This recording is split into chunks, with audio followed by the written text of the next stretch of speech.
Nia hi episode 2 anangai zu hiti ganghwa te inko agawa lele na wahin yuri zong ana omin a umchanu chu aveve in akipel to chalhon hin ganghwa hin amu theizin hi le alungdong ke jin akinung hai pe in agal vet vet jing tan yuri zong hi alungdong in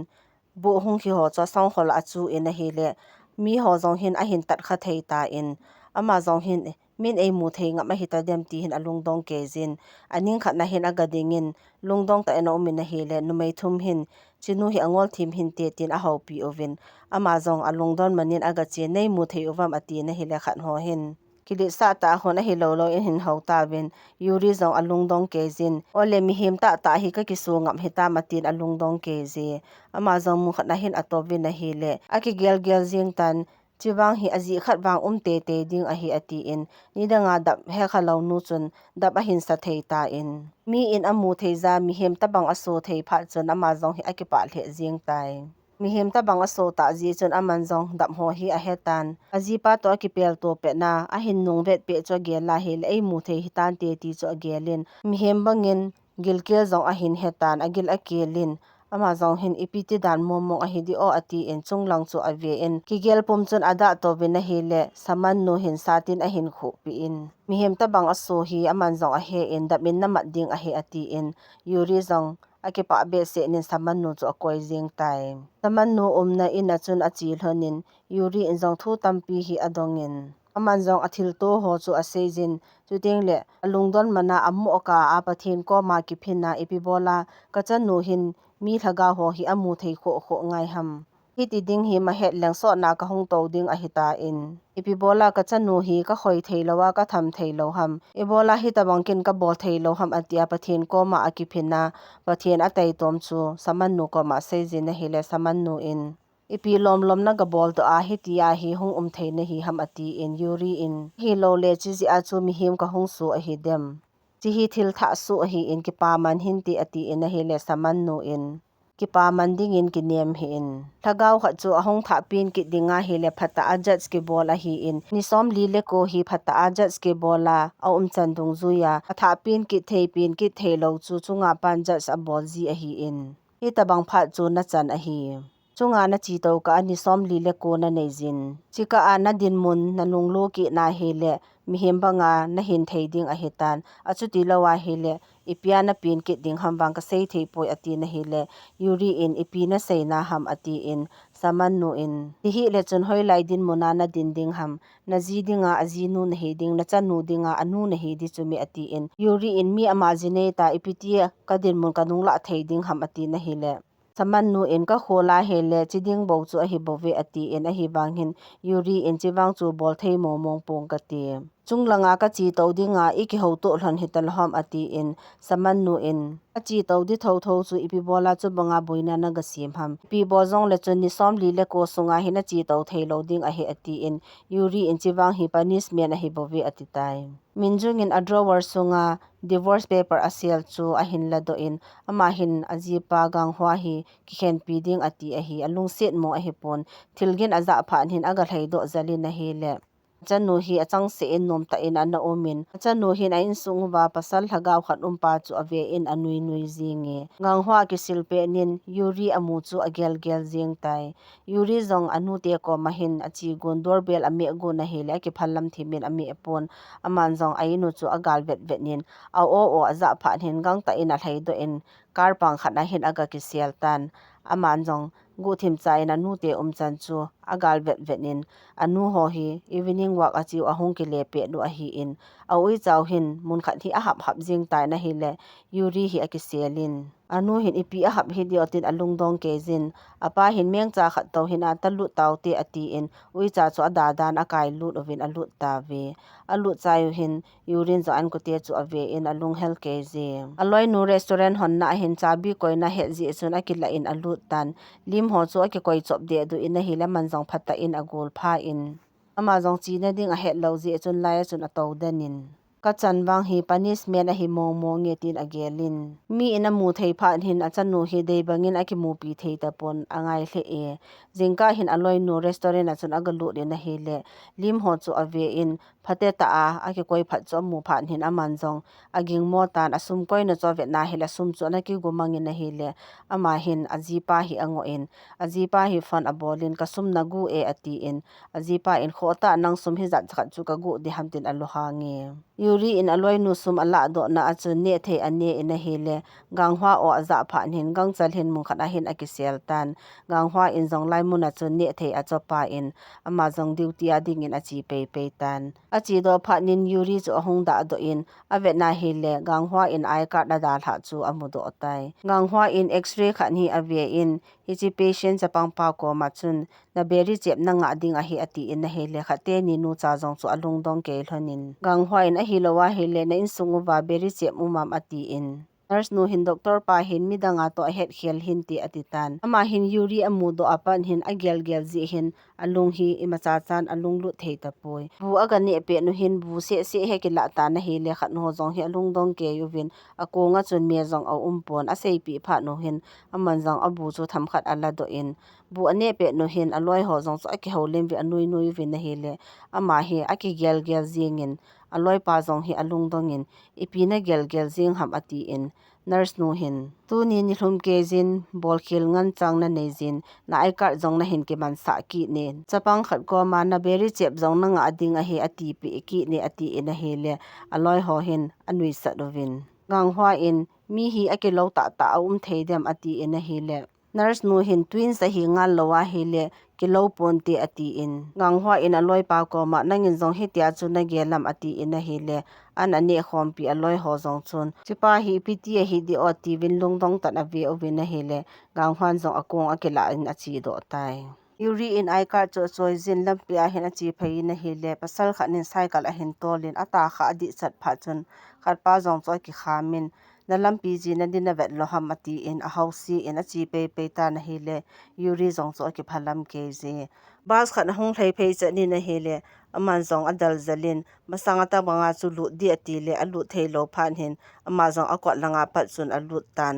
asunga hin nupi thagaw kha to chu amu in mindang hon la amu pon saman nu in namu jong le na ki mu mo sa ding mi him na ki so hi a hin he do wa hele thil hi hung phalo ding a he ati pi chu agel do in phanin ama jong aki mu mo sa in to na khada chun aga to tai ganghwa in yuri to aki chen na thon khol jem akoi chu a hin la do in ama hin yuri amu chu agel jeng ta in a hille a khol jem chu a hi tha kha sa tan table no ya chun alut tai aloi pa hi aruma aga lu din na hele ganghwa hin khol jem chu la do di atin ala do theipon aloi pa hin khat langa pa hin a khol jem chu la do pi in epi bola hi chi hi tu ta na hin la do hamati in ganghwa in amo a kamo la do a hebove yuri to akelomi khat zani chun ka mu e ati in a hele aloi pa hin ipi ka se yatin alung dong ke jin ganghwa in kami munu chu yuri to akelo the jing in a hi lo le ahung nung hin ki he dem ati na hele aloi pa hin ata san lo phan hin ruma pat in gang chalin po do in tin a hin sol do tai yuri hi ai card pe ding hin hospital chun agachi in receptionist nu ko machun doctor pa ai card chu aga pe na hele khan nu in koi na hung tha he ka ti ding ham ati in urine aki seido nom lo je chun lampia ka hin mu pa he bove ati in chepen hin aloi no ji pa gyun sang chu ahung su se din na hele counter lang cho ve na hele yuri chu agal mutan ama jong hin amu mu chun alung adong the jingin kamit tha hengap di oti in amit chu asingin ahung ha do avet ke na hele yuri chu amutapon kamit tha akamu he bove atin agelin gang chalin kaloga kinne eng ka te ati in ama jong alheilu zaltai yuri in amu pha na chu anake seldan a hi in akam tam to akamu lo chu ka ki pa wale ati in ama jong apo do go chat hin in maya hin mi athi sal hagaw thum hi anading ovin am ho hi in ko khada hewwe yuri na mu phan hin saman nu thu se chu agel do in a hele akimu mo sa in anung chi go na hele khan ho hin a hin ko ta win a ho pi win a hele yuri hi aki het mo sa in apau hin thagaw hitalo hin te ati na hele achanu hin ahu aga tha khoma hele yuri hin a feel the na hi wangin kilep na in asata ma ati in amho hin nei he dowam atin aki hopi pi jeng ta bin a hi wang hin yuri hin adon but pon thip chanin azam ta in a hele khate in kun jong adal ovin ama jong azam jam jeng tan khat hon jong adal dal jeng ta we mun khadaga phau hin a hol mo ta bin yuri hi anazam do in ana na hin khan ho to hin aki khen do na ne e yun sangin kanghwa chu ai kar chu aga pe in ave na hele ai kar chu akale langin anaki hengin siphanin a heng pha in a hele alim chu anaki ji polin masanga hitia hi yuri in anji pol chu a hin gel do e yuri hin bas chunga to pen hin alim chu aji polin asu mango na hele marker a hi ji chon asu mang thei te pon ji a hi alim hi atung ke le a akoi pi a hi hwa in aging mo themin kon na mu ham ati in a hele chi pen hin asta pho khanin emergency a adam lo khana ume ati in kanghwa hi aga kautan amazong aga chi ta in a hele nurse pa hin gangchela surgery e bol lo wa hele thimanding a he ati in surgery bolding chon atim ta na hele kanghwa hi surgery cho bol nom pon ada ta in la khatpa hin asei na na tan masanga senior doctor pan a pho chu a hin gel do in hele no mo sa na ma jong ot sunga chun aga lut in patient chu ave in a hele amazong hin abol ngam pon khano jong along dong ta bin amel chu ave na hele masanga yuri hospital a oma athi pe chu agel do in a hele hichi yuri thi zawa pa na hi ama hi surgery ho jong abol ngam ji talawa a khut ki thinga nat na khat hi ananei ta je hin amazong hi aki mo cha jeng tan surgery bol lowin a umin anat na chun a hin phata in a hele amazong hi a khut hi aki thing lewe chapang honu te thum hin minjung hi mu khana aki ho piwin so bu hi achanga ki ho ji a achanga ki chem ji thu chu a sei jeng ta win a hi le minjung jong athu sei chu amo ngai jen a thip be in alungdon manin a coffee chu thip be chan adonin na cha te english class ana jaw sa ding ham a hoi na het wa hi le ke jong ne hin sei pi win ati na hi le no pi khat no hin thu i het no le ki sei pi to jiu hi te ati in minjungin Ebola midang cha chunga hi banga ki kumne hiu ham ken ka chanu so bo ding hin thil pha ka he in na ho jong na bol di ki bol win lang mi chunga ki kum hi win ati in thip be in khan ho lo hi ada thata in a hele pi khat no hin achanu ding jong a kho sa poi ati in achuti phonin so wu pa jong hi alung si na ki chen pi hi lo ding asum ji a ki chen pi hin te tin a sei se ta ve minjungin achanu puiding hin mi khat hi angan sian phone abol tai yuri hin achanu angai walin askula chun aga chi in glass apa chun agal wani na hele achanu amuna ma jong aki pa hle jingin asunga chapang thlagaw khatin achanu aki chi pi chu amuta in na hele ama jong hi alungdong ke jin achanu in jong khatpa nung hi adal do zal tai chepha nin ama jong classroom aga lunin achanu aga holi amlo phan hin a holding hin achung langa hin aga kalto ta na hile room khana hin achanu le hi chi chapang thlagaw hi nom ta na ki chim thanin chapang pa jong chu ahung thlei do in a hile achanu jong hi ahung thlei do in chipha nin yuri chun atu cha hi in athama hile atham kha thei pha chun ama jong hi akipa to athasi to ko min achuti ka dan jeng tan chanu hin la anu a hi lam a hepon ane wa pa na a hin mujing a hi ji chun amel chu he in atham kha thei pon hin la to atham kha thei pha chun ama jong thip be chan adingi mis no hin ahung holin amu phan hin a koven a hile che phan hin yuri en jong a hli chu aki the in mis no hin naw puya hung ding nu chu na hi ham ati in so bu koma anti ahung tan ama nung na zuiding a he ati in yuri koma naki pui thei a hitai ati in a hele yuri chu alungdong ke jin so bu chu akipa ke je hwa surgery bolawa omta je hin a senior doctor pa hin lunghang ta in a staff ho masanga chun ui ho jong howin a hovin alung a hang hle jeng tan kanghwa jong chun seiding a hepon a ki phatlam to chun a hele ama jong thip ben adingin aloi pa hin doctor pa ko ma chun lunghang be se hin ke man ke hopi nang ka ti ati in boi khan ti ati je chun doctor pa chu akai do tai kanghwa dammon na hi a sei pi in a serious le jeng tai ati in a hele doctor pa hin adan chu operation room a lut phat phat le boi ji dan ham ati in gyong sangin jong henge ati in a hele doctor pa hin heart surgeon khan hia operation room iti ki chat theiding ham ati in amo lunghan do go jeng tan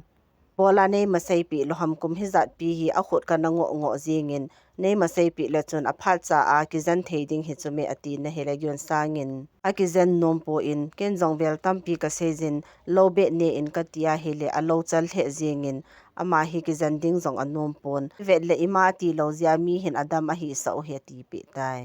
kang hwa zong lungthim nom mo ta hin akile in yuri ke go na wam ke koina mun na chun aga chi in alim thon chu ave na he le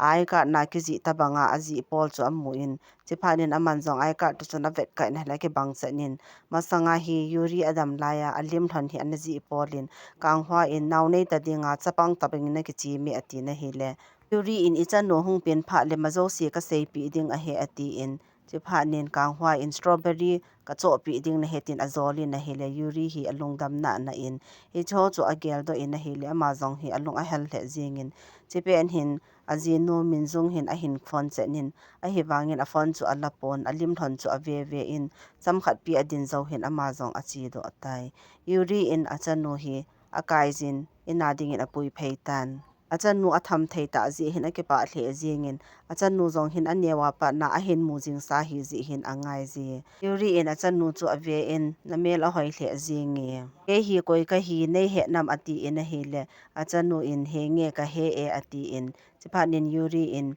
achuti le koi ka hi ham ati in achanu hin chiwang chu ke hepoi ati phan hin yuri in anu ka he ti la sei thei pon achuti zong le a kho poi ati in hom tho ta in asam chu azu le len a khon ho zong chu atham le le pi in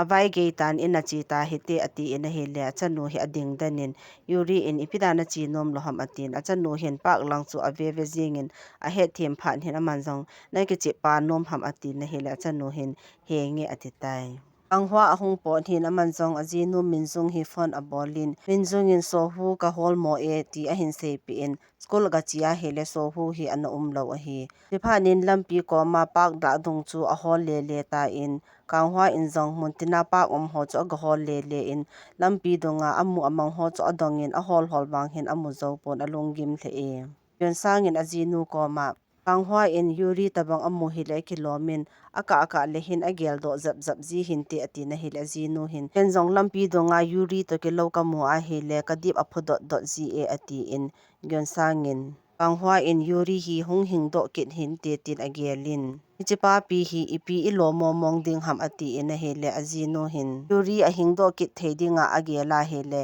hi chi chu thil phata hi chu la ati in he le yon sangin a hin do ki na he le ipi ti ding hitam ati na jinun a hi thei loading chu ki hen na sa a ipi bala hi chi thu po chu na sei ham ati in yon sangin hung hin do ki la he le minzunga dinga thil boi ta he ding hi chu me atin jinun ipi boi ding ham athi khan hung hing do ki ti chu phat the na hi chu me tin aji pa chu apho tai yuri te ni la mi lungim halloween nom ta en amani chu pa nga akichim den thanin